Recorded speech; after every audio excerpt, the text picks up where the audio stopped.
historic night for the franchise as it shoots for a 10th straight victory. This on the 27th birthday of its superstar captain, no less. Hi, everybody. We get you set for the Oilers and Canadiens right here on the Oil Stream Pregame Show. Tom Gazzola live on location at the Shamrock Curling Club, which will be hosting the Oilers alumni Bonspiel coming up in about an hour's time. I saw Ben Scrivens. He's over there. I said, you're on today, Ben. And he's like, really? I said, no, I'm kidding. But if he wants to stop by, he can stop by. Matt Kassian will join us a little bit later on in the show around 4:15 for Game Changers. And we might see some smattering and sprinkling of former Oilers that stop by to say hi on today's show as we get set for the Oilers and the Habs. Of course, we highly encourage you to join the conversation. 780-218-9999 or via the nasty chat if you're watching. Trying to stay warm today. My goodness, it is so cold out there. Big thank you to Gavin Morton and the whole crew here at the Shamrock Curling Club. It's hopping over here, YouTube, Trev. It's hopping, man. Like, this is exciting. There's a lot of people. And then now the alumni are starting to roll in. And there's 6 o'clocker lager on tap here. Shout out to Gavin, the crew. I've got one, fresh one. Quinn Phillips, the commish, is here. She'll probably stop by for a little visit as well. So it's going to be great. YouTube Trev holding things down back at the EST studios. Trev, you there? Are you there, bud? Can you hear me, Tommy? I hear you. Okay, let's go. Let's go. So we're good. Look at this. Look at that. Look at this. Look at that. Yeah, I'm super happy about this. That went smoothly then. Yeah, we had a little technical issue, but we're golden now, and we cannot wait to get you set for tonight's action. Do you want to know what the technical issue was? Yeah. Let the nasties know what happened. Yeah. Tommy. So I have the whole kit. I took the road kit with me. Belzy and I bought our own separate kit for Hello Hockey that we use at local or wherever we take our show, and I didn't plug in the board to the computer. That'll happen. Hey, it's all good. It's all good, Tommy. Gets the best that's why of they us call sometimes. us hair and teeth, man. Hair and teeth. They don't know how to do the tech stuff, but slowly but surely and through error and trial, we figure it all out. But we got it all sorted out. Sounds great. And there's kids here, a lot of Oilers gear, and the TVs are on. All the games, 16 games total on the NHL schedule, and we're going to get you all teed up for the Oilers and the Habs as we're here at the Shamrock Curling Club, where the Oilers alumni is holding its Bonspiel. And I think Mark Fistrick is stopping by. Maybe we'll get Mark on. And then I know Cass will be on location with us for the post-game show. He'll join us from home at about 4:15 or so. All right, let's get to some business because it is Connor McDavid's 27th birthday. The Oilers could make history on his birthday and for the first time ever in the National Hockey League win a 10th straight game. And that would be certainly a feather in the cap of this team as it continues to roll. And the Oil 22-15-1. And then the Habs you've got at 17-18-6. It is game number 39 for the Edmonton Oilers. So I have a couple of questions. I want to ask our listeners and our viewers. The question of the night is this, and I'm going to float it out to YouTube, Trev, as well. If you were invited to the party, what would you get Connor McDavid for his birthday? That is the question of the night. If you were invited to the party, what would you get Connor McDavid for his birthday? 780-218-9999. Text us your thoughts. What would you get him? The guy's got everything, makes $12.5 million American per year. What would you get Connor for his birthday as the Oilers look to make it 10 straight victories? And of course, if you're watching, you can get at us on the nasty chat. Trev, you are first. That is the tradition. Mr. Producer, what would you get McDavid for his birthday? This is a fun one, Tommy. The guy that has it all, what would I get him? You know what? I was thinking just quickly here. I can't ever remember hearing him if he's gone fishing, if he's been fishing. I know when he was in Florida, Sunshine, Florida, the boys went deep sea fishing. So I think I would get him a fishing rod, and I would love to take him fishing in southern Alberta in the Rockies, where I'm from, and a few flies. A fly rod, to be specific, is what I do. I don't know if he's got a fly rod. I don't know if he fishes, Tommy. So that's maybe I could get him into that. That's something that I probably would do. I like that. Yeah, not bad, eh? I think that's okay. A fly rod for fishing. Yeah, like a fly fishing rod. Yeah, fly rod. So a little bit different from cast and reel. So it's a lot more fun, in my opinion. As someone who knows diddly squat about fishing, that sounds heartfelt, thoughtful, and really, really nice, Trevor. So I like that idea. Now, question of the night, if you're just tuning in, I'll throw it out there one more time. Hit us up in the nasty chat or via the text line 780-218-9999. If you were invited to the party, what would you get Connor McDavid for his birthday? He's celebrating his 27th today as the Oilers look to get a victory against the Montreal Canadiens. You know what I would get him, Trev? I was just going to ask that. What would you get him? Thank you for asking. I would get him a keg, 50-liter of 6 o'clocker lager, and I would say, salute. Damn it, that's a Happy good answer. Birthday. Right? Oh, I wish I could take mine back. Yeah, no, that's the right answer. That's solid, man. That's solid. I think yours is like more thoughtful. I think yours is from the heart. Mine is convenient. I'm looking at a keg and a tap that has the wonderful Alley Cat handle on it, as well as our 6 o'clocker lager. I'm enjoying a 6 o'clocker lager here at the Shamrock Curling Club, where the Oilers alumni bonspiel is happening, and I think he would appreciate a damn crushable beer like the 6 o'clocker lager. So that is the question of the night. What would you get Connor McDavid for his birthday if you were invited to the party? Because you can't show up without a gift.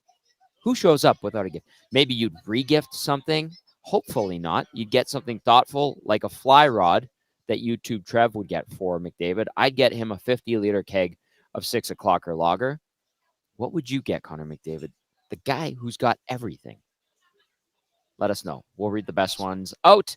780-218-9999 and then via the nasty chat. Did D-Man say licorice all sorts? Jamel says socks.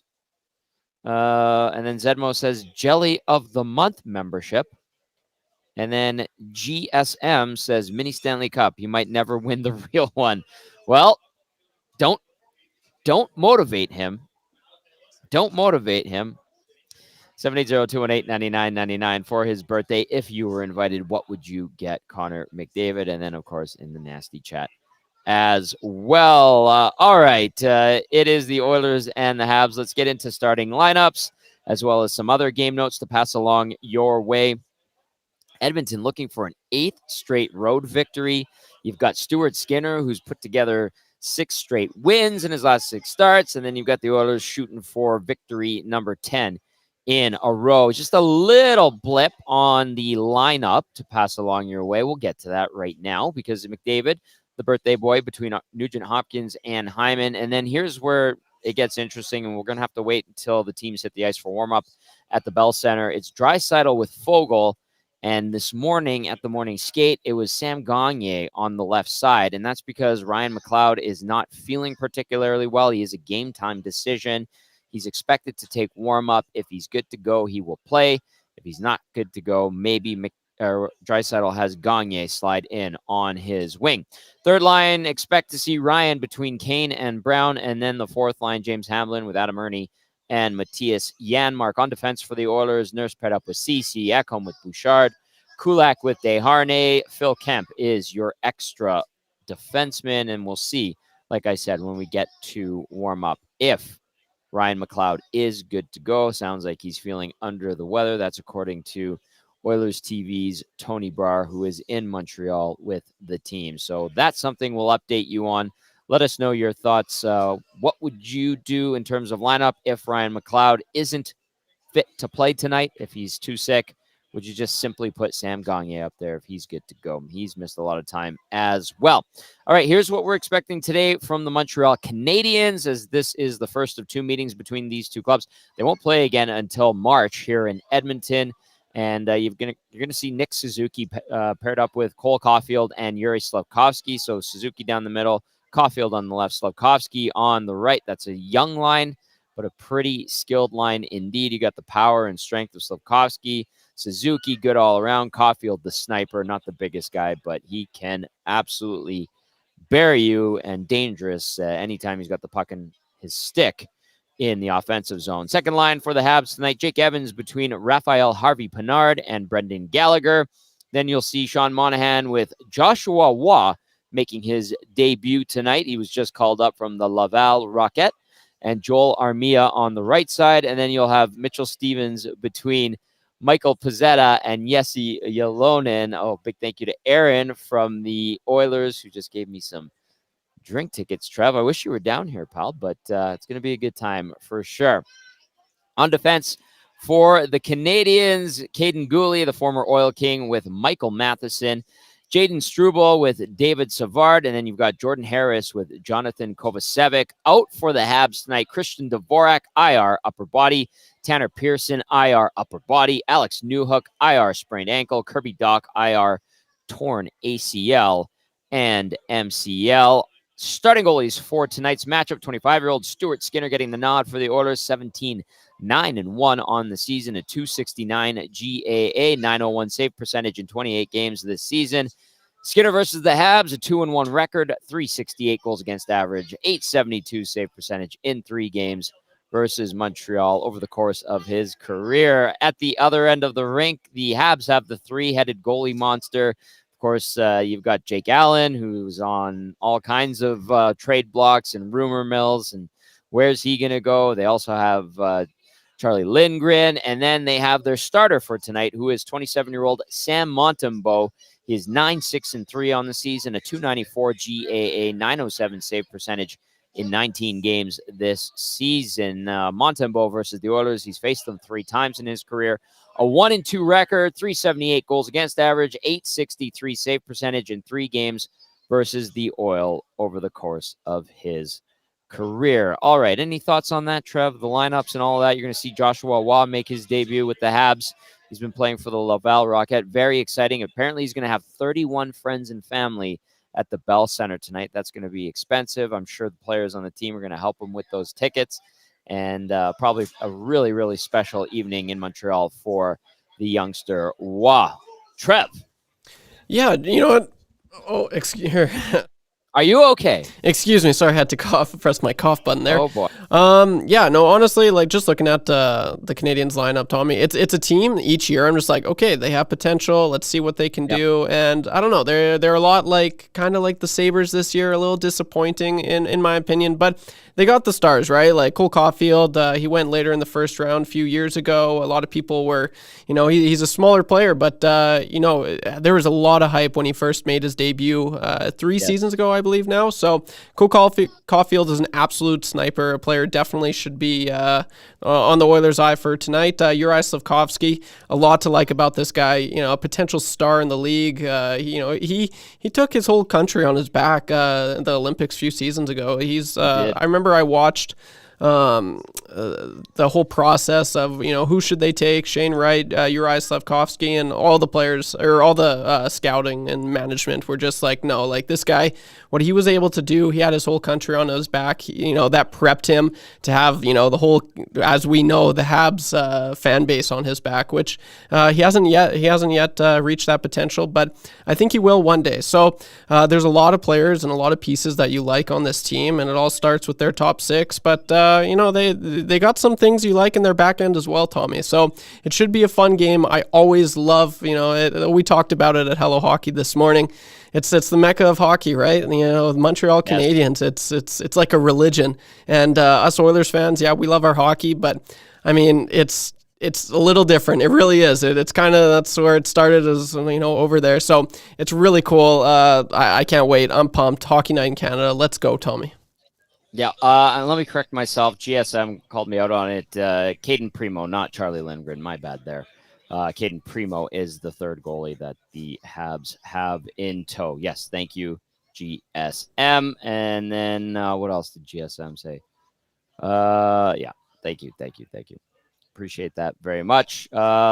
Yeg Sparky says, hey, Tommy, where is that behind you? We are live on location at the Shamrock Curling Club. The Oilers alumni bonspiel is happening right away. But on Hello Hockey, Sean Bell said it's bonspiel.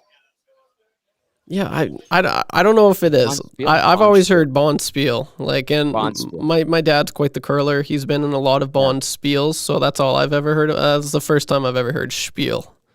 Yeah. All right, I'll throw out the question of the night to those who are just tuning in as we get set for the Oilers and the Habs. The question of the night is, if you were invited to the party, what would you get Connor McDavid for his birthday? Trev would get him a fly rod. I would get him a 50-liter keg of 6 o'clock lager, which they have on tap here at the Shamrock Curling Club. And then Roger says, are you kidding me? They're going out in Montreal. There's only one thing they could possibly be doing. Get him the best darn lappy. With a hearty laugh from Raj. Yes, the gentlemen's clubs are quite popular and a lot of fun in Montreal. Not for everyone, but a lot of fun, Trev. Another text from Ontario Moms says, get out of offside for free card. One GOO card can be used for any inept official who tried to make and take points away from our boy. I like that one, Ontario Moms. Well thought out. This one from Mike in Thunder Bay says, Tommy, if I were invited, I would show up like George Costanza with Pepsi and Ding Dings. My presence is present enough. Mike in Thunder Bay. All right, Mike in Thunder Bay. 780-218-9999. Jay says via the nasty chat, you had it right, Tom. Bonspiel. And then Yeg Sparky says, I would buy McDavid a dose of personality. No, Yeg Sparky, this is not St. Albert's Arena. It is the Shamrock Curling Club just off of White Avenue. Andy Pandy chiming in says Oilers win 5-3 tonight. A brace for 97 on his birthday. Kane also gets one to break his slump. Kane's been, he scored last week, right, Trev? The production isn't there. He's been nicked up. We've given him the benefit of the doubt. I don't know where his health is at right now. Obviously not the same Kane that we saw score 8 goals in 8 games earlier in the season, but it would be good to see him start to produce a little bit more. We did see him get a shift or two back on the second line with Draisaitl. We saw McLeod go back to center a little bit in that last game in Detroit, but it looks like it's McLeod a game-time decision, so we'll see if he's good to go to play with Draisaitl and Foegele. That line's been pretty good. You're not touching the McDavid, Hyman, Nugent-Hopkins combination. Maybe you just slide Kane up to the second line if McLeod can't go and you're trying to get Gagner in the lineup. But today at the morning skate, it was Gagner as a placeholder for Ryan McLeod at the Bell Center. 780-218-9999. Hit us up. We want to hear from you. What would you get McDavid for his birthday? It is his birthday, 27 years old. And they'll see if they can get him a win in Montreal to make it 10 straight victories, which would be a franchise record. The goaltender slate, Montembeault for the Habs, Stuart Skinner for the Edmonton Oilers, and any other lineup notes we will pass along your way when we get updates from Montreal. All right, YouTube, Trev, do you want to go inside the Oilers locker room a little bit here? I think that's a great idea, Tommy. All right, where do you want to go first? Yeah, let's hear from the head coach. Here is Chris Knobloch. People talking about Saturday night Montreal. For you, what will you've been in Chicago, Detroit recently, so some original 6 cities. But what about tonight might be kind of special for you as a coach? Yeah, this road trip's been quite remarkable. The teams that we've had, the original 6, and then we finished off with Montreal, who I've spent a lot of time watching as a kid, a lot of Hockey Night in Canada games, and I think I've been here a couple times as an assistant coach, and it's always exciting. It's always electrifying with the atmosphere, and I'm certain tonight's going to be no different. Just a little housekeeping item here. Ryan McLeod was not on the ice this morning. Is he an available player for you tonight? Yeah, we hope to have him tonight. We'll have an extra take him warm up, but just a little under the weather, and we feel that he should be able to play tonight. Obviously on a great streak right now. If you had to pinpoint a couple of things where you'd even like to see improvement from your team, what would they be? As a coach, you're always wanting to tighten up defensively, not giving up as many chances, just because as the season goes on, so many other teams are doing the same. They're not giving you as many scoring chances, making it harder to score. But overall, I think we've done a pretty good job in that area. I think our penalty kill's been doing an outstanding job eliminating opportunities. Our discipline's been much better. We've been shorthanded a lot less than we were, maybe a couple months ago. But I think maybe as a maybe improvement, maybe getting a little more contributions, a little more offense from maybe lines 3 and 4. You mentioned the PK. Can you? I don't know how much knowledge you had on Vincent Desharnais before you took the job, but just a thought on maybe how his puck skills have improved under Paul Coffey and how he's played for you. Yeah, no, Vinny's been outstanding. As a young player getting in the league, I think as a bigger defenseman, usually it's puck play, and lately it's been outstanding. I think he's been really good moving the puck, keeping it simple, making some really nice passes. And, I think with Paul being there, he's really encouraged the defensemen to be making those plays. And I think all 6 of them have done that, and Vinny included. And then as for the penalty kill, him and Eki are usually our first 2 defensemen over the boards to start a kill. And Vinny's been probably our leading shot blocker, and he's got a really good stick and something we rely on quite a bit. So, we've been happy with all 6, and Vinny's, under what I've seen of him, he's been really impressive. Speaking about Desharnais, just said that the Washington games was a turning point. Did you feel it? Absolutely. We just lost 3 games in a row, I believe, at that time, and the last 2 that we lost were actually 3. The Tampa Bay and the Florida games were games where we played well in spurts and had leads, lost it, and then we played in Carolina and we just did not show up. We were just slow to everything and didn't play very well. And the guys came to the rink, very business-like atmosphere, and we were ready to change the way the season had been going. And definitely that was a turning point in our season. Confidence doesn't seem like something you can turn on and off. Like, there's a gradual way to lose it and a gradual way to build it up. Is there elements that you saw kind of develop here that started to turn it up, where it would turn the corner and get to as high as it is right now?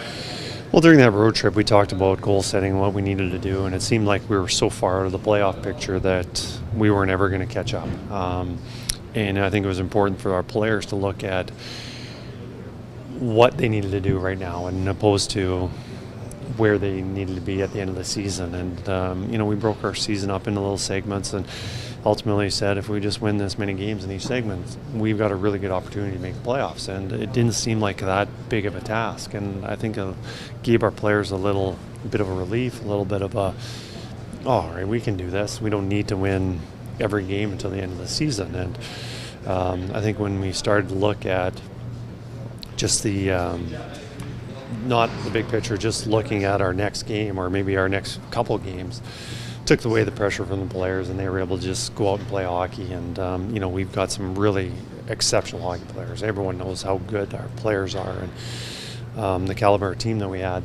They just need to just forget about the standings and the way the season had been going, and just think about their next game they're playing, or even their next shift. And I think that helped our team a lot.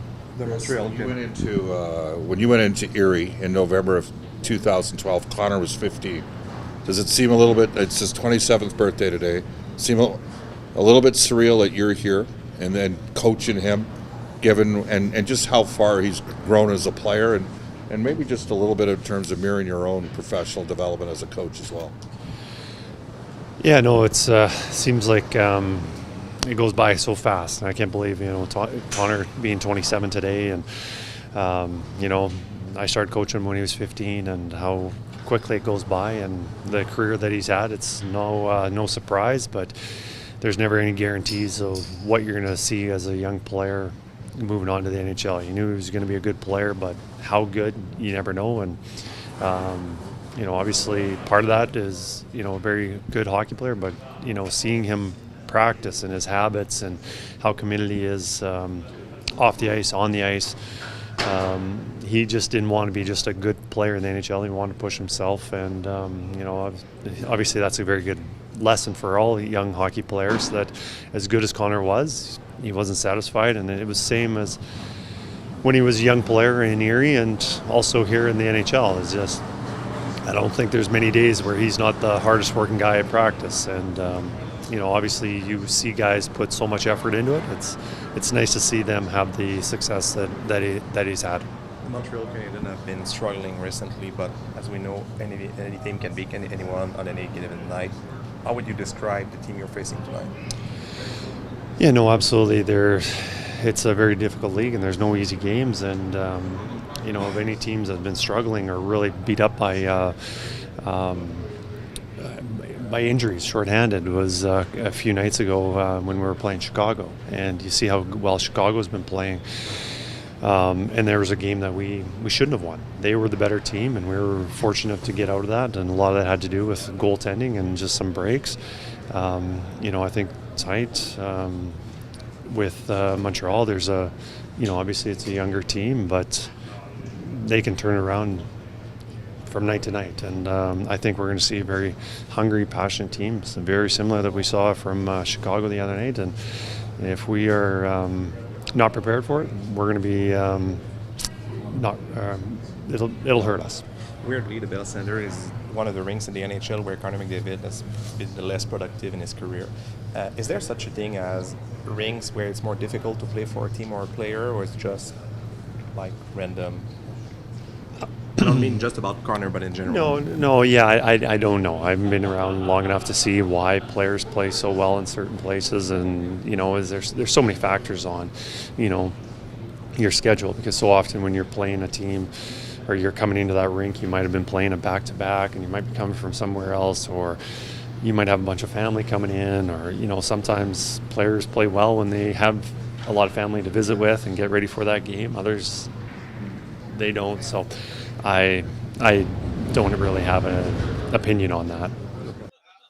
All right, there is Oilers head coach Chris Knobloch as we are inside the Shamrock Curling Club here just off of White Avenue. It will be the Oilers Media Bonspiel coming up in about half an hour. But before then, we have Joaquin Gage joining us now. What's up, Gager? Not much, man. It's a little chilly outside. Had to drive a little slower. Yes. But good to be here. I mistakenly forgot that there was the Tasty Suds of the 6 o'clock lager on That's tap. what I've got, yeah. I know, and I look, God, you're drinking, and you got your drink tickets, and Yeah. splurged on the 6 o'clock or so. Aaron and Heather from OEG, along with Patty Garland, have been great. Very hospitable. They're so great. They're awesome. They Yeah. always take care of my high maintenance-ness, I guess you could say. You are the defending champion, so I hear. Yeah, of this I event. don't see my old team, though. That's I hate to say it. It's the first time in my life I've been carried. So, Oh, boy. But yeah, I'm looking to defend the title tonight. Everyone looks a little hungry. Can't wait to get it going. It's going to be great. The vibe in here is actually really good. There's young kids. There's a lot of families. I see Drew Shamahorn's here. Ben Scrivens. Sean Brown has arrived. Who else is here? I can't see down there. That's all I saw right now. So I far. came in with Brownie. So Yeah. I'm surprised he hasn't left yet because he got his free mug and shirt. So usually after that, Brownie checks out. Well, But, he's wearing his parka still, and he's yeah, indoors. It's yeah. nice and comfortable. Yeah, inside that's not here. his either. I don't know where he got that, but no, it's I don't know. I was hoping to see everyone else here, but when I think about curling, Yep. As a kid playing minor hockey, there was a place I played in Coquitlam for a couple years, and there was the whole side section where the curling rink was, and that's where all the parents were. Right. And I'm sure that the smoking, it just reeked of smoke and beers, and I just remember Fries. going in there after. So I'm feeling very nostalgic of coming into the curling rink before this thing gets going. So it's really cool. It's a great vibe in here. I'm enjoying it. I like how they have people's the members. I'm assuming I'm not a curler either. They have their own mugs, and they just go and they take it off the wall and they start pouring. They get the ladies behind the bar pouring. Apparently, Quinn Phillips, our commissioner, is going to be behind the bar at about 5 o'clock. So we'll get Quinn Phillips, the commish, on at some point, probably later tonight. And then the other thing, we're listening to Chris Knobloch there as he's getting set to coach his team against the Montreal Canadiens. And, one of the Habs reporters asks, is there a reason why Connor McDavid hasn't had so much success at the Bell Center and in Montreal and this and that? And what would you say to that? Were there arenas where you're like, I hate this rink? Were there rinks that you're like, I know I'm going to have a good night regardless of how things are going outside of the arena? First of all, I don't know if that reporter's seen The Last Dance, but that's the kind of fire you don't want to be supplying Connor McDavid with if he hears this type of thing that he doesn't perform in Montreal. But there's some rinks sometimes you seem to have good games in. I never understood why. There was a few actually, Tommy, that I played quite well in on a regular basis. Which ones? They were overseas. Oh. So no, there was a couple in the minors here, and I played a couple good games in Minnesota. I had some good battles with our buddy Noodles there. And, yes. And so, but yeah, I can't explain it. It's just you feel comfortable. Maybe you just rely on past experiences, and confidence is such a powerful antidote for playing well. Right. And you just start feeling good about yourself. You feel comfortable, and for a goalie anyway, there's such a great feeling of having 20,000 people out of their seats thinking that there's a goal, and then having that collective sigh. That was one of the reasons. That's one of the main reasons guys get involved with being a goalie in the first place. Didn't you have like a monster night at GM Place, which is now Rogers Arena? Yeah, I did. We were rolling there. We had to win a couple to get into the playoffs, and I still have the press clippings from the province. It said oil gauge alert on the top. So nice. Yeah, it was pretty cool. That was a great night. Yeah, first star, stopping McGillney, and it was no big deal. No big deal. Yeah. He's not a Hall of Famer yet. Not yet. He should be though. You didn't have me on with Chris Pronger. I would have asked him. He probably remembers the goal that he scored against me. It's probably very memorable for him. But he launched one past me. That guy had a bomb shot. Okay, the other thing we were asking our audience, text us 780-218-9999 or via the Nasty Chat if you're watching on our EST YouTube channel, is if you were invited to the party, what would you bring for Connor McDavid as a gift? I went with a 50-liter keg of 6 o'clocker lager, and then Trev went with a fly rod to go fishing. Does he fish? Trev? No. Connor? I don't know. Well, he's got someone who's willing to take him out, and that's Trev. God, I think you got to give me a little bit of time here. It's got to be Sorry, something. I put you on the spot. It's got to be something special, right? I don't know. Maybe a custom pickleball racket. Something, seeing that, I don't know. I got to think about it more. That's the first thing that came to mind. Probably not the best. Well, that's best all right. gift. Timber Woodsman saying, "Hey Tommy, who's calling the game tonight on Sportsnet?" That's a good question because it is a Hockey Night in Canada game. Jack is there. Maybe John Bartlett. I don't know what assignment Harner Ryan has. There's 16 games on the schedule. Yeah. Gager, like this is something that has happened, I think, once or twice. It's very rare, but they started doing it now where all 32 teams are playing. So I'm not sure who has the broadcast. I'm assuming Louis on it. Yeah, he'll be out west. I'm assuming somewhere closer, right? Oh, maybe, yeah. Yeah, usually in these cases, Louis stays out here and they keep the guys in the east. But yeah, I mean, but he was on the road with them. That's yeah. I'm not sure. I'd have to ask. We'll see. Yeah. I hope Louis is. I love hearing Louis' insight. I think he's got his finger on the pulse so well during the games. It's always fresh. Mm-hmm. It doesn't seem repetitive at all with him, which is amazing that he does so many Oiler games and he still sounds like fresh as a daisy, or as you put it, fresh bébé. Fresh bébé, when he on the broadcast. But we'll see. Maybe it'll be nice to just have someone call the game with that hasn't done the Oilers. I don't mind that actually. Just a little bit of, because everyone's in awe of Connor. Like it's funny, the goal that Connor scored last game, and to hear the Red Wings coach marvel at the hockey IQ of him not touching the puck and waiting and realizing the situation, and him chastising his own players that essentially gave up on the play, and before they knew it, he was past him. And no one even, like, the move itself was unbelievable, and Dusty alluded to it, but he wasn't surprised. But it was that play at the blue line just to have the awareness to do it. I think that'll be exciting if Connor McDavid can light the fire tonight and have one of those moments. To hear someone else talk about it might be I mean, it's not that Jack different voice. Jack doesn't he doesn't shy away from being excited in those moments, but we'll see. Library Pat says Jack tweeted he's on the radio today. Yeah, I haven't been following on Twitter. And then Norman a Combine adds that Louis is at the game with someone else. Jack is doing radio. That's from Norm. And I think it might be John Bartlett. I could be wrong, though. CC is probably doing the Leafs game. Who else do they have on their line? Hunter Ryan's probably doing the late game out west. And they would probably use a Sportsnet guy out east. And that's why I would assume it's John Bartlett. Whoever's doing the Flames game, probably Rick Ball. Yeah. So that's how they distribute those games. Louis does like to overplay the stare downs, though. Yeah. That's what Russian spa guy said. That's good, though. That's good. I like that. Gager, okay, the Oilers a chance to set a franchise record. You were on that team in 01 when it got the 9-game record winning streak. What do you remember from that team? And then what do you think, in your opinion, will be the key to success for this Oilers team to get that 10th victory for the first time in franchise history?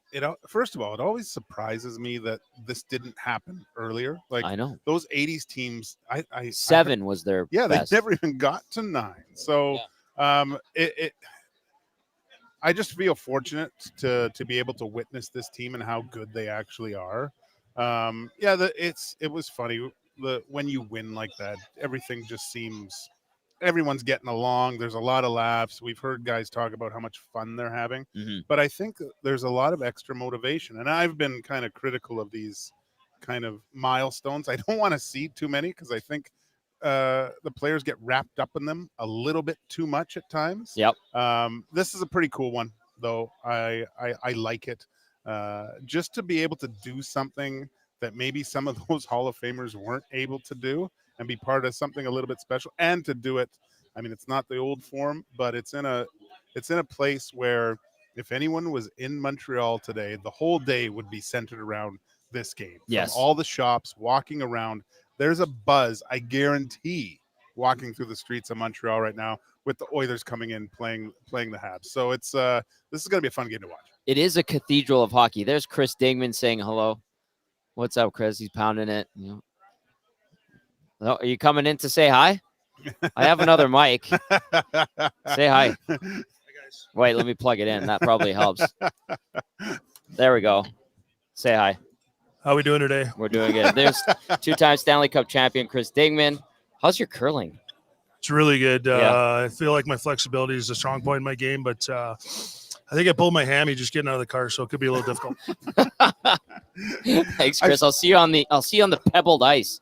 When Chris scored, especially on me, he would do the Nordic track sometimes. So it was it was a distinct goal celebration that he had going. Oh man, he's a funny dude.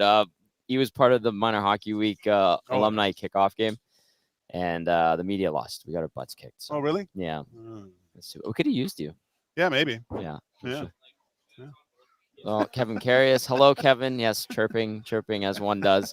All right, let's get to some text, Gager, and then final thoughts, and then we'll let you go because I'm sure you want to enjoy a little bit of the night. Bartlett hates Montreal broadcasters. What? GSM's been mixing it up. Come on now. T. Willison says, good evening, everyone. Just came in from the woods. It's -4 down here today. And then X-Ray J asking if people are watching at the EST headquarters. Just YouTube Trev tonight. We are on location here at the Shamrock Curling Club. Tom Gazzola, Joaquin Gage, and we're going to get Matt Kassian on here right away for Game Changers. It's the Oilers Media Bonspiel defending champion, Joaquin Gage. Thanks for stopping by, though. I always appreciate it. Final thoughts from you, pal, before we get to see this game and before you try to defend your Bonspiel championship. Well, I don't know if they have 2 more Olympians that I need to crush again, but no, I'm excited. I've stretched, not unlike Chris Dingman, so I'm ready to go. But also excited about this game tonight. I'll keep an eye on both. Multitask. You're good at that. All right. Always a pleasure, Gager. Good luck today on the curling rink. There you go. There's Joaquin Gage. Before we get to Cass, YouTube Trev, let's go and hear from the birthday boy, Connor McDavid. How does that sound? Sounds good. Here he is. All right.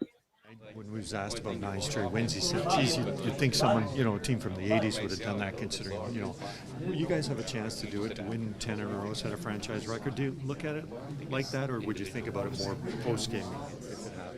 Yeah, I mean, anytime you can set a franchise record, that's exciting, especially an organization as storied as the Oilers are. You know, it's amazing to think that none of those '80s teams would have won 10 in a row, but you know, a good opportunity for us tonight. When you look at winning 9 in a row, what would be 2 or 3 things that you would pick at to say this is why we're having this kind of success? That's a good question. I think our goalies have played really well. I think we've gotten solid goaltending, given us a chance every single night. Other than that, it feels like it's been different things that have been working well. You know, whether it's the special teams one night or 5-on-5 another. It's things are going well. Piggybacking off the first part of your answer there, how do you describe the evolution of Stuart Skinner? Just resilient, I would say.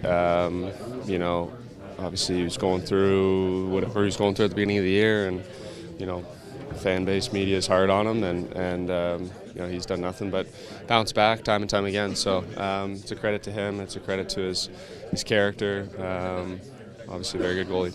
What's the special thing about playing here Saturday night, Bell Center? It's got a mystique about it, but do you really feel that as a player coming in? I certainly do. It's one of my favorite buildings to play in. Just the fans are so into the game. The rink is something about this rink that it's always fun playing here. I always enjoy it and look forward to tonight.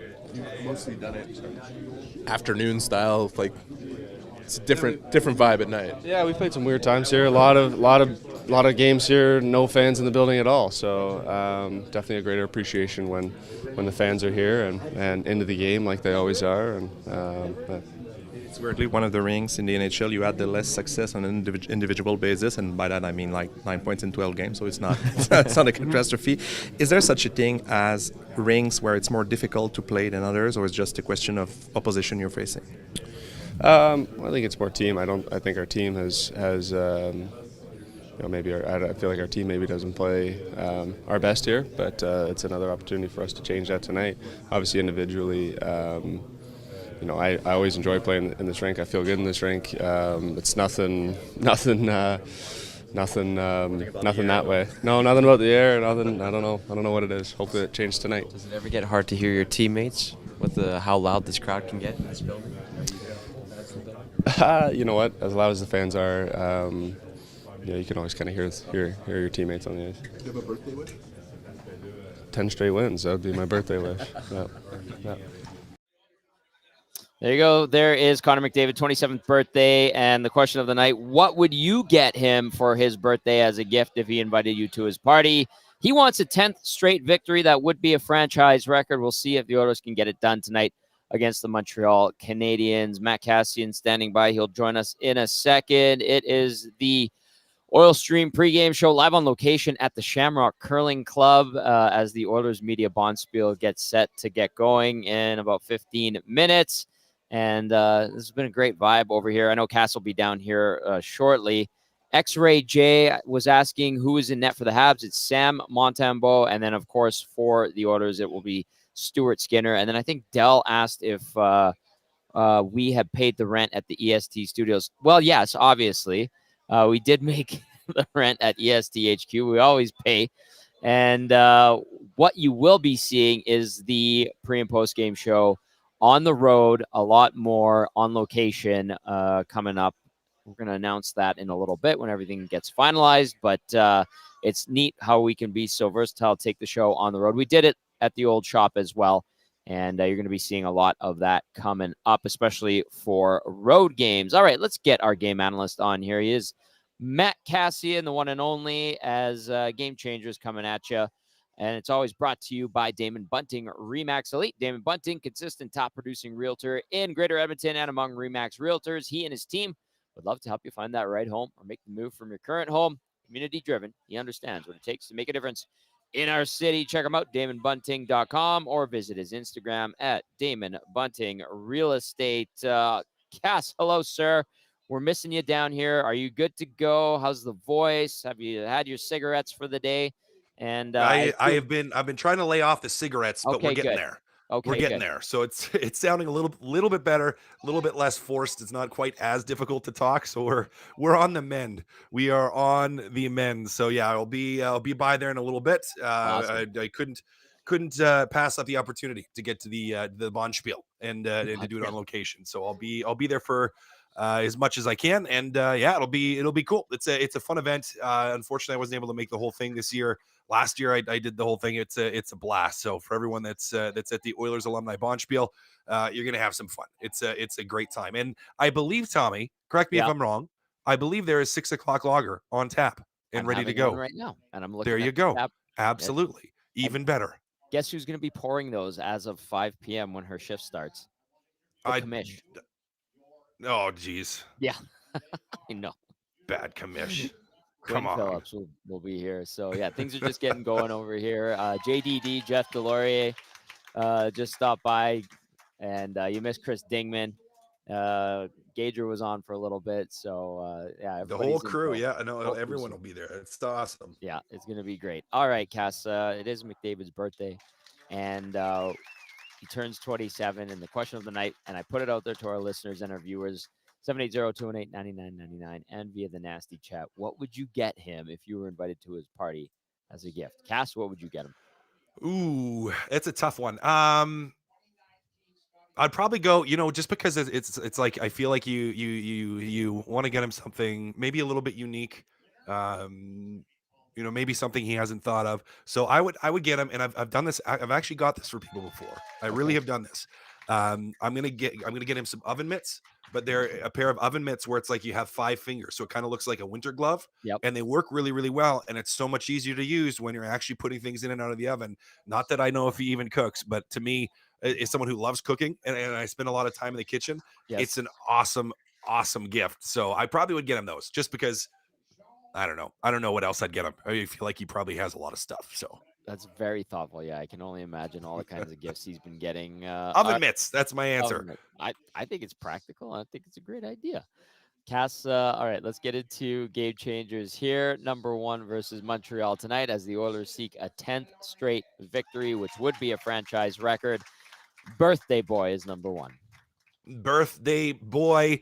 We just listened to his interview. All he wants for his birthday is a 10th straight win, which would be absolutely fantastic. And you know what? Connor McDavid has been in an absolute tear the last 9 games. Really, this entire he's had a point streak the entire streak thus far right now, which has been absolutely amazing and just continues to absolutely chug on. And as we know, Tom, the last 20 games, Connor McDavid has been just such an absolute driver for this. So for a guy that's celebrating a birthday, it's a money on the board type of night for Connor McDavid. Guy with a big contract, that should be a big number up there. I expect the boys to be playing pretty hard for that.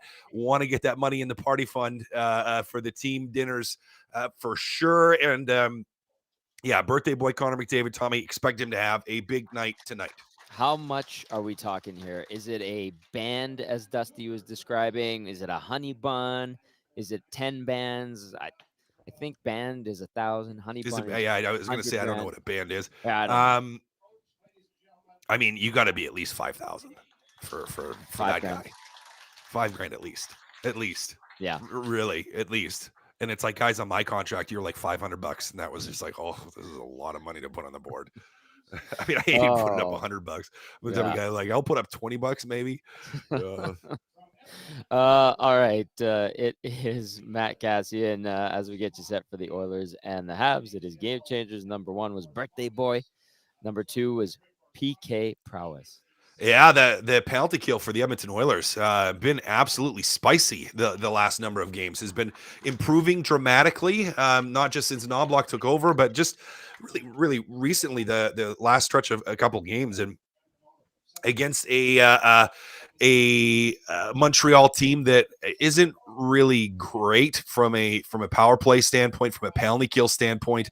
22nd in the league at 17.7% on the PP, 73% on the PK. Edmonton has somehow found a way on their penalty kill to crawl back into 12th at 81.2%. Yes. And power play still among one of the best in the league at 25.4%.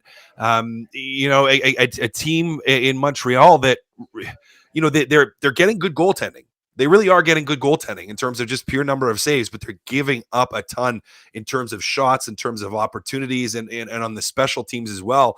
I think ripe for the Edmonton Oilers to take advantage of that special teams game that has just been excelling again for them recently, particularly on that penalty kill. I mean, you've seen a lot of success into the 90% the last couple of games for the Edmonton Oilers. So an opportunity to keep that going here against a Montreal team that doesn't seem to have a lot of mojo on special teams. Cass, I'm figuring out how to use the slider like the old board. Remember the old board when we'd be on location? I knew how to use that thing like money to drown out the noise. I figured it out on this one. Look at me. There you go. Well said, We sir. got it. Yeah, well said, sir. The special teams for the Oilers certainly a strength. And like Cass mentioned, the PK has been bumped up nicely, making its way up into 12th in the National Hockey League. All right, it is Game Changers, brought to you by Damon Bunting Remax Elite. Number 1 was Birthday Boy. Number 2 was PK Prowess. Number 3, Showcase City. Montreal. Nothing like playing in Montreal. It is, capital of the hockey world in a lot of ways. My favorite building to play in. It's a ton of fun. And again, you heard Connor McDavid kind of asked about it in there. It's like the crowd is louder, and yes, you can still hear your teammates on the ice, but you can feel the buzz. Like, it's a different building to play in. The angle of the seats, they feel like they're on top of you. They absolutely hate you, and it's wonderful. It is absolutely wonderful to play there. Even more than that, when we look at the Montreal Canadiens, a team that most likely is going to be a little bit of a seller heading into the deadline. There are some players that could get a little bit of a showcase there today. I was actually kind of surprised. I thought Jake Allen was going to get the start today. I guess we still could see if that ends up being the case. Doesn't look like it, but Jake Allen is someone that has been tied to the Oilers for a while in trade speculation. The more favorable, who I think the Montreal Canadiens want to give a especially good look playing against the Edmonton Oilers today in Sean Monahan, where there's a guy that is a veteran player that knows or expects and wants to be moved by the trade deadline, came into the season with expectations in contract negotiations with Montreal that he would get moved at the deadline to a contending team. I think Edmonton's right there in the mix, looking to trade for him, and for Montreal, maybe trying to get as much extra as they can. It wouldn't be surprised if you see him get maybe a couple of those extra cushy minutes tonight to try to make him have an impact on the game, because Showcase City, the capital of the world, but also Showcase City in that the Montreal Canadiens are trying to, as we start to enter that stretch towards the trade deadline, and I know there's some time yet, but we're starting into that time of year to have those conversations. Look for Montreal to try to make as much of a statement as they can with some of these players that might be moved. Been told that Monahan would be on the list of targets for the Oilers, that coming from someone within the hockey ops department. And we had Dave Pagnotta today on Hello Hockey saying, yes, the Oilers would definitely be interested in Sean Monahan having a pretty darn good season, all things considered. It is Tom Gazzola. It is Matt Kassian. I'm live on location at the Shamrock Curling Club, where it is the Oilers alumni bonspiel, not media bonspiel. That would be a disaster to watch that. Cass is at home. He will be joining me on the post-game show here at the Shamrock Curling Club, where they do have delicious 6 o'clocker lager on tap. The EST commish will be pouring some later, as she will be working the bar starting at 5 o'clock. I'll have to catch up with her. Cass, this lineup with the Oilers tonight, we might not see Ryan McLeod. He's a little bit under the weather. Sam Gagner was skating for him as a placeholder in warm-up. The lineup otherwise is exactly the same. But if McLeod can't go, would you see or anticipate Evander Kane being bumped up and then Gagner being in the bottom 6, or how would you see that play out if I think McLeod can't go? Yeah, if McLeod can't go, which, hey, being sick happens. I get it. I'm still recovering. So I sometimes your body says no. If McLeod can't go, I would expect Evander Kane, and we talked a lot about him last game as well, just about the team wanting to find ways to get him going and give him opportunities and to try to have him playing with better players at times. So to me, he's the natural fit to slide immediately into that top 6. Gagner probably moves right into his position on that third line, most likely. That's I think the easy solution for Knobloch is to have that. And I know they're comfortable with Gagne wherever he ends up being. I know you've noted that he's been a little bit nicked up as well, but for the most part, Knobloch trusts him pretty much up and down the lineup. And I think he's done enough to deserve that, where he's been pretty much the same player and consistent. Not like he's, a guy that you want on your first line all the time or second line all the time, but on spot duty, if he needs to play a shift or two, he can get the job done there too. So I would assume it's Gagne that comes in if McLeod's out, and I would assume that it is Evander Kane that slides up into Ryan McLeod's position if he is indeed not playing tonight. If that does happen, what do you look for from Kane, who hasn't been as offensively strong lately? Let's just put it that way. Let's look for some of that jump, some of that aggression. When he is fully engaged, you can notice it. I think everybody notices it. I mean, he's one of those guys where it's almost easier to tell when Evander Kane's playing really well or when he's not playing really well. Just because when he's playing well, everybody's going to notice, because he's always around the puck, he's always around the net, he's a little mouthy out there, he's running guys out there, he's physically engaged, physically involved. He's not, even if he's not showing up in the score sheet when Evander Kane plays well, you see it. Like, it's visually very easy to see when he's on his game. And so, from an expectation, I mean, yes, would love to see him get on the scoreboard, get some points, get an assist, get a goal. More than that, though, it's like I want to see him engaged. I want to see him finishing hits, and not all hits get counted, even if they're not on the score sheet. But see him finishing hits, see him involved after the whistle, not doing anything dumb, but stirring the pot a little bit. Just that emotional engagement. If he has an opportunity to play some more minutes tonight, that's what I want to see, Tommy. I want to see him just engaged in the game. Because if he is, the points are going to come, the goals will come. That will all end up being there for him. He's just got to get back to the point where he's really, really involved in the play on a regular basis. We got this text via the nasty chat that came in. I like it. It's from Dell. It says, "Hey, Gazzy, it doesn't matter how you shuffle deck. As long as McDavid is on, it doesn't matter." 780-218-9999 if you want to text us. And if you're in the nasty chat, get at us as well. Gazzola live on location at the Shamrock Curling Club, as it is the Oilers bond spiel, the Oilers alumni bond spiel. Cass will be joining me later on as he makes his way down here after finishing up on the pregame show. Cass, playing in Montreal, I know it's special to you. Covering games there to me was absolutely amazing. I miss it dearly. It is the arena, in my opinion. Just give us a sense of what it's like to play there. Well, you have the bidets in the hotel, which is something. Heated floors. It's a beautiful thing. One of the best hotels in the league. Oh, it is the best hotel in the league. By far and away, the best hotel in the league. Fantastic hotel. Love that hotel. Hey, listen, it's when there's a rink in the playoffs that you get told by the RCMP before you leave the rink that you should not walk back to the hotel because you might get jumped and stabbed by some of the angry fans that are gathered outside. You're in a good place hockey. And that is a true story. That was because Erica Greiba's hit on Lars Eller in the playoffs, split him open, cut him right down the forehead. We were told, do not walk back. You have to take a taxi or take the team bus.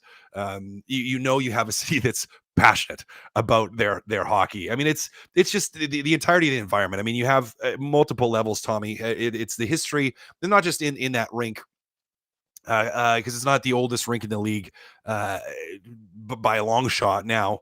But it's just the history of the organization that I think carries very well, and the history of the organization in that city with the fans that carries extremely well, where, sometimes in Canadian cities, and you hear it, more, not necessarily about Edmonton, but about some of the Canadian cities where it's like, well, they're not as loud because it's like they're really knowledgeable and they know when to cheer and they know when not to cheer. But sometimes it's kind of like, it's not the most engaged. The same is not true for Montreal.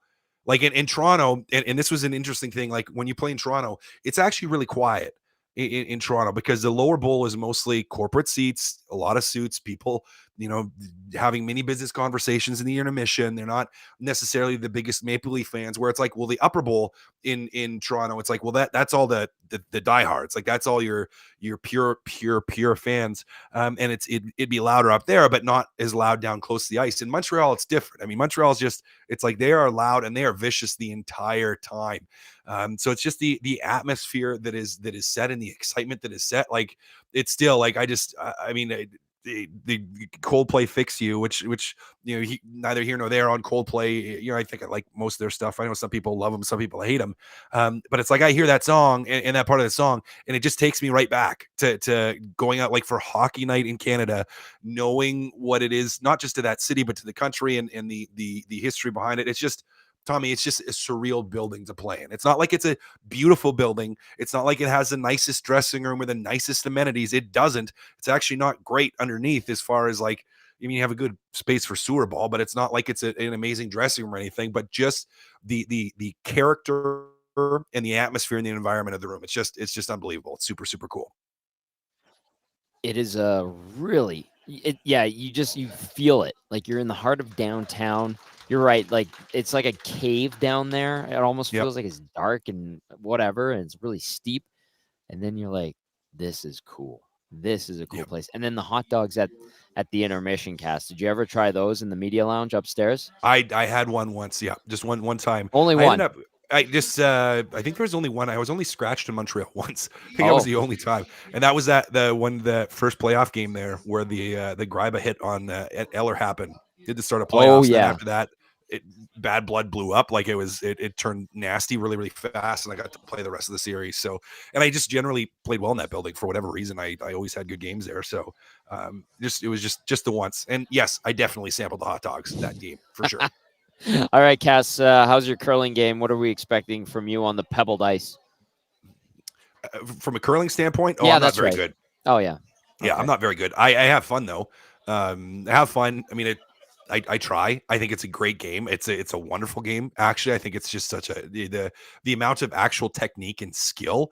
Like, it's a cool game. If you've never had a chance to play, I do highly recommend you try to get to the Shamrock at some point and try it out. Take some lessons, take a couple friends and go have a night. Like, take some lessons for a couple hours and make sure you have enough for two teams and just go play. Like, it's an absolute blast. So don't expect much from me in terms of quality. I'll probably, and same thing, since I'm not there the whole time, I don't think I'll be on a team for the whole time. But I might try to jump in and throw a rock or two, because it's pretty fun. Yeah, you might have to fill in for me. I don't even know where I haven't met my team. Pat Garland from the Oilers alumni came over. He's like, "Do you know your team?" I'm like, "No, I've been on the air the entire time." Gager's like Mr. Mayor around here. Gager 100%. Gager is the mayor of the Edmonton Oilers alumni. Is he wearing his leathers today too? No, he's wearing a vest. And we had him on here earlier. Like, now he's with Gavin, who I worked with at OEG. And Gav now runs and is the GM of the Shamrock Curling Club. Like, Gager is just chatting with everyone. So it's going to be a great it's pretty event. typical. Yeah. There's Mark Fistrick. Cass, I don't know what I'm going to do out there. I just don't want to fall. Okay. So yeah, teamwork.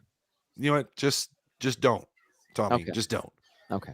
Well, when we're off the air, I have to go curl, and I'll have to keep a tab on what's going on in the first period. Cass, great stuff as always, my friend. I look forward to seeing you down here at the Shamrock Curling Club. 6 o'clock lager waiting for you when you arrive. Great stuff. Absolutely. I don't know if I can have them yet with the medication, but we'll see. Damn. All right, Cass. We'll see you in a little bit. All right. See ya. That is our game analyst, Matt Kassian, with Game Changers, brought to you as always by Damon Bunting Remax Elite. If you're looking to get into the market, maybe sell your place, hit up Damon Bunting. Check him out, DamonBunting.com, or visit his Instagram at Damon Bunting Real Estate. Trev, they just had the opening ceremony. Basically, they were naming everybody. I waved, and did I miss anything? Did we see anything in terms of lineups or anything? Did you catch anything? Yeah, no, everything seems to be good right now. I've been keeping tabs on Twitter, uploading it quite often, and no, nothing new as of right now. But yeah, I'll keep you in the loop of things if I figure something out. Look who's back. As Joaquin Gage steps in, enters the chat. There he is. What are we doing? Well, I just said you're the mayor of this place. You're shaking hands with everybody. Everyone loves a champion, Tommy. What can I say? Do you know your team yet? Oh yeah, it's my team, the defending champions. We're back at it. So. All right. Well, it's gonna be. They're good. Aren't they like Olympians? No Olympians on my team. Oh, who's on your team?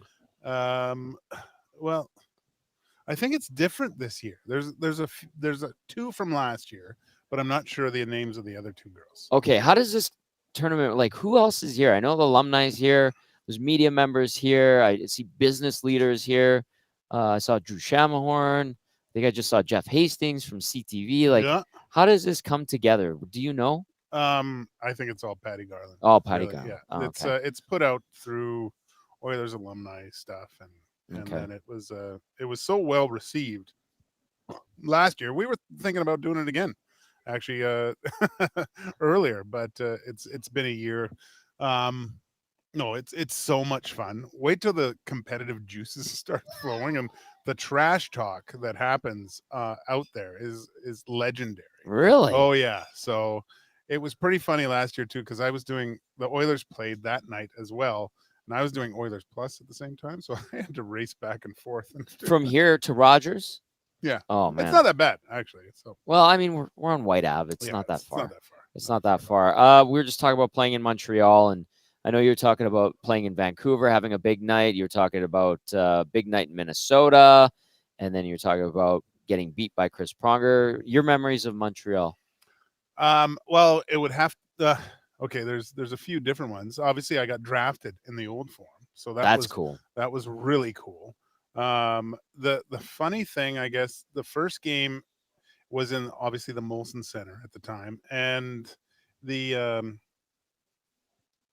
I distinctly remember coming out for warm up, and it was eerie because the whole lower bowl was full. Like people were sitting in their seats for warm up. Like, you know, and now it's a little bit different now. Kids come down and have their signs, but at that time, you know, people were still coming into the rink. There would be some people out, maybe a few people by the glass, but really kind of bare for warm up. When in Montreal, though, they were there to watch warm up. They were looking at guys, and it was odd and cheering and stuff. And there's just such a vibe with Montreal before games. They're so knowledgeable about hockey, and the game was just absolutely hilarious because I do think we popped up to like a 3-0 lead, and the Boo Birds came out early. Ooh, and they do that. They're vicious. Like they were booing their team so bad.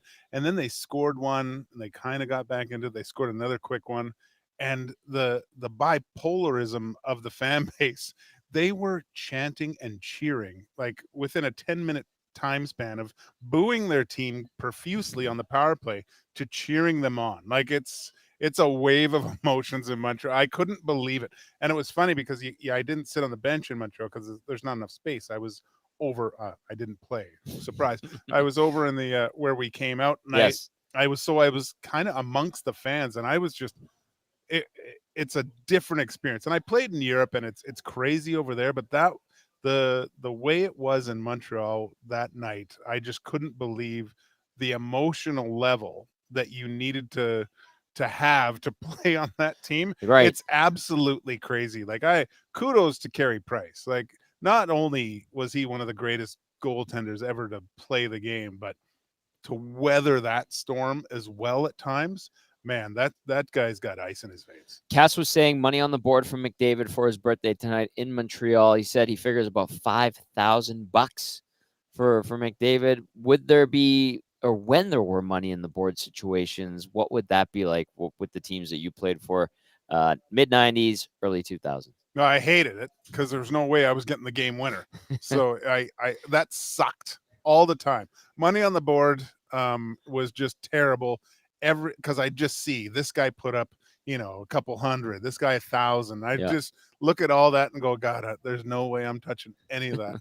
And but it, you know, guys, it's funny when you're in the room, and especially if you played for the team previously, right? So there'd be like, okay, someone goes up and puts like rights on the thing, $1,000, and there's a big cheer, and then maybe there's some claps for another guy to get up there, and he does it. Hey! So by the end of the night, there's like 6,000 for the game winner up there, and I'm crying in my stall, thinking, well, I'm not touching that. Well, you might be a champion again tonight on the pebbled ice. Am I saying it right? Yeah. Yeah. Okay. Well, the pebbled sheet. The pebbled sheet. Yeah. Well, it looks like people are getting out there. I'm supposed to meet my team. I don't know who I'm playing with, but Gager, go defend your title. I will. Thanks for stopping by a couple times, and I'll catch you out there. Okay.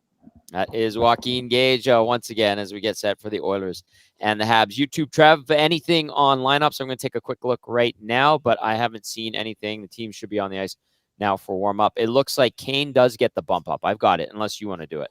Yeah, no, there's that. And as per Jack Michaels, Phil Kemp makes his NHL debut tonight, so it looks like they're going to go 11-7. Very interesting.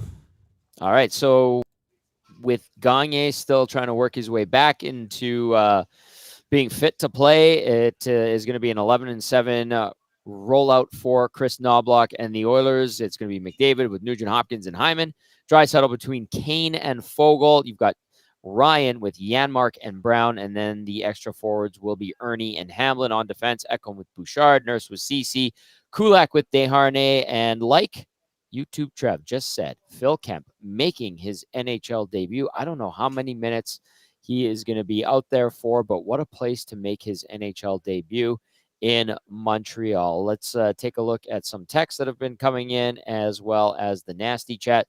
780-218-9999 if you want to text us, and then via the nasty chat as well. Yes, so Phil Kemp did take the rookie lap, says Kelvin Van Dasselaar.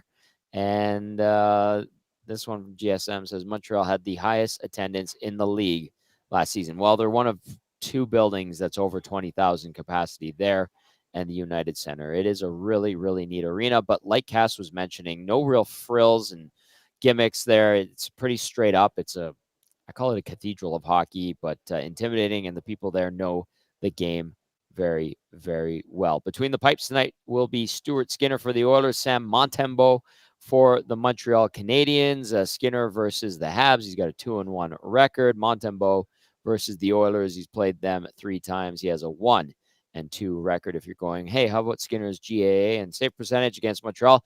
368 goals against average, 872 save percentage in those 3 appearances against Montreal.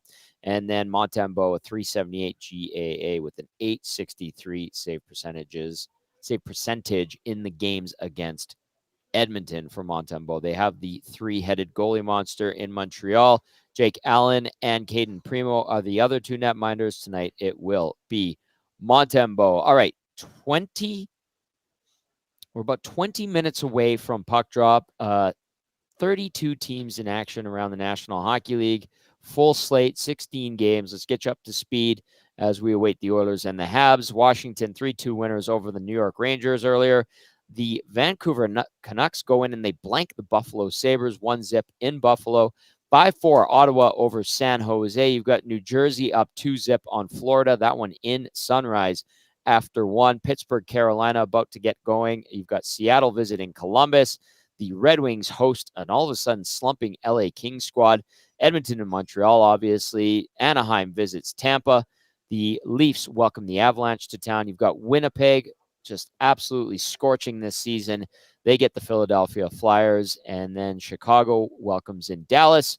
Minnesota hosting Arizona. Nashville has the Islanders in the Music City. St. Louis facing off against the Boston Bruins. And then the late game tonight, we'll see the Vegas Golden Knights hosting the Calgary Flames. 780-218-9999 if you want to text us and get in on the nasty chat. The question of the night was, if you were invited to McDavid's birthday party, what would you get him for his birthday? Cass said he would get him custom oven mitts that have 5 fingers. Gager said he'd get him a custom pickleball racket. You said, Trev, you get him a fly rod to go fishing, and I said I'd give him a 50-liter keg of 6 o'clocker lager. What would you get Connor McDavid on his 27th birthday if you were invited to the party? Trev, we do have some more audio to get to, don't we? Yes, sir. Yeah, let's hear from tonight's starter. Here is Stuart Skinner. Each about playing in a building like this against a historic franchise? Yeah, it's always a really exciting time. Being able to play in the Bell Center.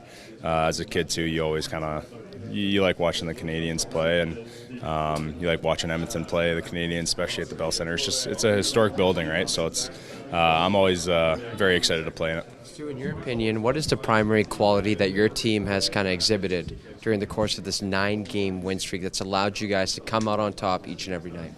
Yeah, I actually think it's been a lot of maturity with our group. I think there's been games where we've been down 1, down 2, down 3. There's been games where we've been up 3, and just being able to either take back the lead or just being able to stay composed, stay poised in the positions that we are, have been really critical, because it's easy to kind of get down on yourself after being down a couple goals or being up a couple goals. Sometimes it's easy to kind of let loose, and I think our team's just been consistent.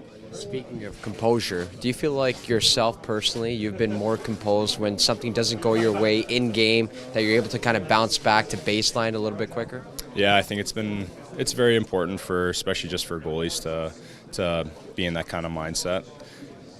Odds are you're going to get scored on pretty close to every game. Even if you get 10 shutouts, there's 50 other games you're going to get scored on. So being able to stay composed, being able to, just refocus after things don't go well is really important. So I think for myself individually, I'm always working on that piece.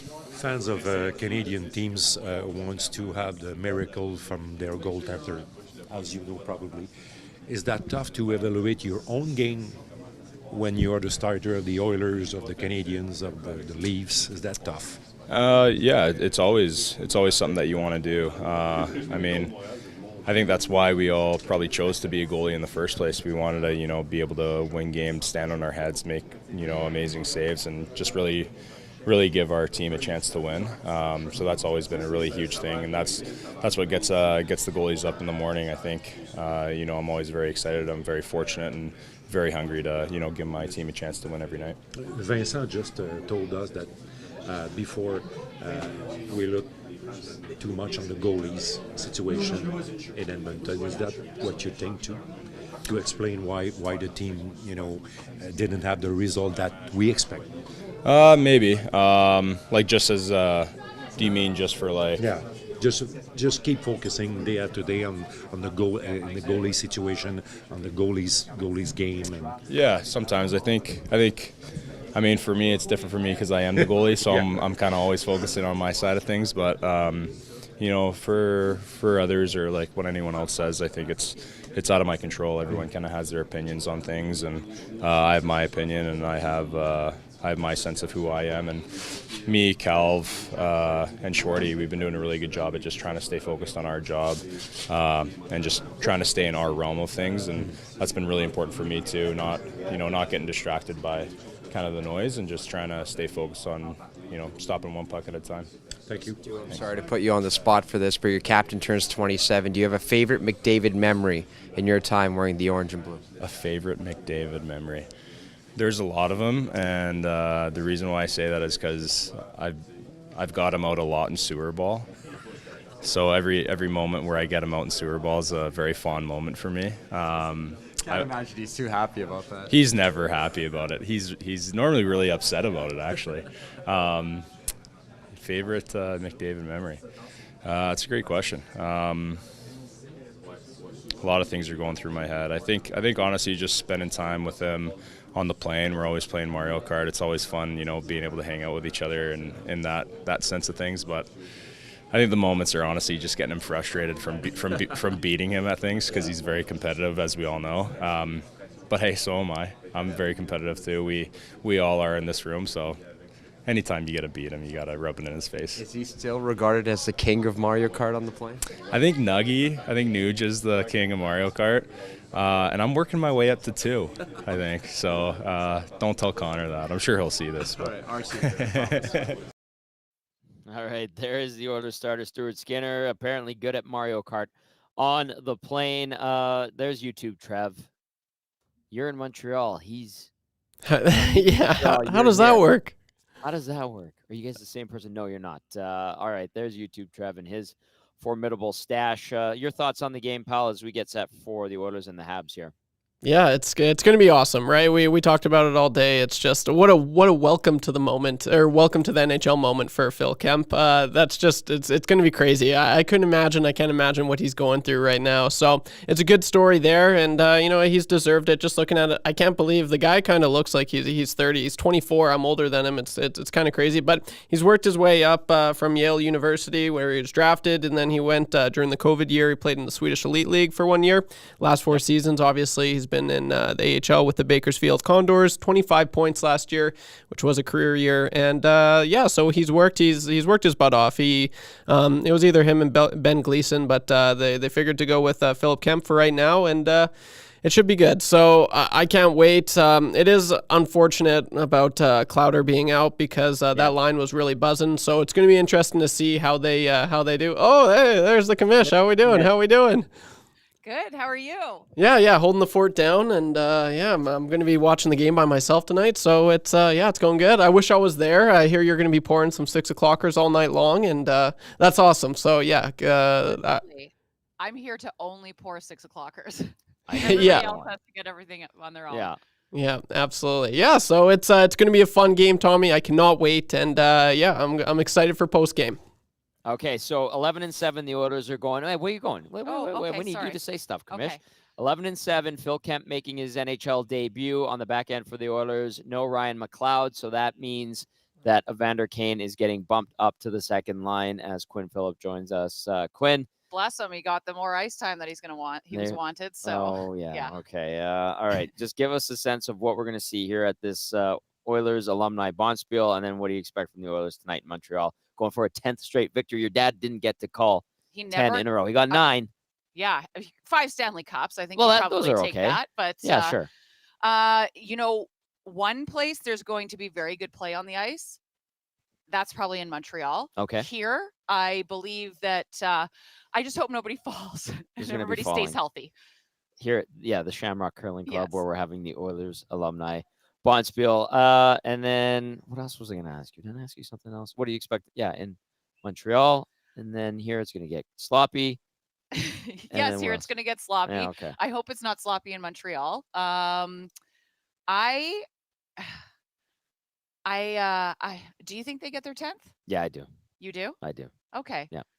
All right. I'll go with that then. We'll go with that. Yeah. Sorry. Don't be. Not adding a lot. Be Quinn. Yeah. There's the commish. Thanks for stopping by. I appreciate it. That's going to do it for the Oilers, or the Oil Stream pregame show here on Edmonton Sports Talk, live on location at the Shamrock Curling Club. We'll be back on location for the postgame show. Matt Kassian will be by. Maybe we'll drag more Oilers alumni and special visitors as well as we roll through the evening. For YouTube, Trev, Joaquin Gage, and Matt Kassian, I'm Tom Gazzola saying thanks for tuning in. Thanks for texting in. Thanks for watching and listening. All that good stuff. Enjoy the Oilers versus the Canadiens as the team searches for a 10th straight victory on Connor McDavid's 27th birthday. Ciao for now.